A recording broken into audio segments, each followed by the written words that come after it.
പദകേളി. സദ്യയിലെ ഇനങ്ങൾ കണ്ടെത്തി എഴുതൂ. ഇവിടെ ഇങ്ങനെ അക്ഷരങ്ങൾ തന്നിട്ടുണ്ട്. ചില ഭാഗങ്ങളിലൊക്കെ വിട്ടു പോയിട്ടുമുണ്ട്. അപ്പം നമ്മൾ ഓരോ അക്ഷരങ്ങൾ ചേർത്ത് കൊടുത്താൽ എന്തൊക്കെയാ കിട്ടുക നമുക്കൊന്ന് നോക്കാം. പ ഇഴം അല്ലേ? ഇവിടെ ഇഴം എന്ന് കൊടുത്തിട്ടുണ്ട്, പാ തന്നിട്ടില്ല. അപ്പം നമ്മൾ അവിടെ പ എന്ന് എഴുതി കഴിഞ്ഞാൽ എന്തായി? പഴം അല്ലേ? പിന്നെ താഴോട്ട് വരുമ്പോൾ ച ആണ് നടുക്കുള്ളത്. അപ്പം എന്താ? പച്ചടി എന്ന് എഴുതാം. പിന്നെ അടുത്ത ഭാഗത്ത് കാണാം പാ തന്നിട്ട് പിന്നെ അറ്റത്ത് എന്ത് കാണാം? സം എന്ന് കാണാം അല്ലേ? അപ്പം നമ്മൾ എന്താ അവിടെ ചേർക്കേണ്ടത്? യാ ചേർത്ത് കൊടുത്ത് എന്തായി? പായസം.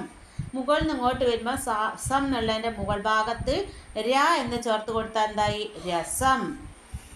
പിന്നെ കാണാം താഴെ റാ എന്നിട്ടിട്ട് ചന്ദ്രക്കല മുകളിൽ എന്താ വായിക്കുക? റ്. അപ്പോൾ ഇവിടെ അതിൻ്റെ തൊട്ടപ്പുറത്ത് എന്താണ് അവിടെ വരിക? ചോ ചേർത്ത് കൊടുത്താൽ എന്തായി? ചോറായില്ലേ? പിന്നെ താഴെ കാണാം പ്ര കൊടുത്തിട്ടുണ്ട്, അറ്റത്ത് എന്നും കൊടുത്തിട്ടുണ്ട്, രണ്ട് കള്ളിയിൽ വിട്ടു പോയിട്ടുണ്ട്. അപ്പം എന്താക്കണം നമ്മളവിടെ? ധായും മായും ചേർക്കണം. അപ്പം എന്തായി? പ്രഥമൻ എന്നായില്ലേ? അടുത്തതായിട്ട് ഓ തന്നിട്ടുണ്ട്, എന്നും താഴെ ഉണ്ടല്ലോ.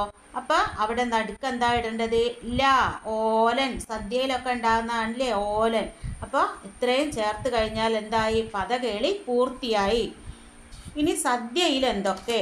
പഴം, പപ്പടം, ഉപ്പേരി, പച്ചടി, കിച്ചടി, അച്ചാറ്, ഓലൻ, കാളൻ, സാമ്പാർ, പരിപ്പ്, രസം, മോര്, ചോറ്, നെയ്യ്, നാരങ്ങ, പ്രഥമൻ, ബോളി, സേമിയ. ഇനി വിട്ടുപോയ ഭാഗത്ത് നമുക്ക് ഇനിയും ഉണ്ടല്ലേ സദ്യയിലൊക്കെ എന്തൊക്കെ ഉണ്ടാവും? അവിയൽ, കൂട്ടുകറി, പുളിയിഞ്ചി, ശർക്കര വരട്ടി, വറുത്തപ്പേരി. അങ്ങനെ നമുക്ക് സദ്യ എന്താ? സദ്യയിൽ എന്താണ്? ഒരുപാട് വിഭവങ്ങളുണ്ട് അല്ലേ?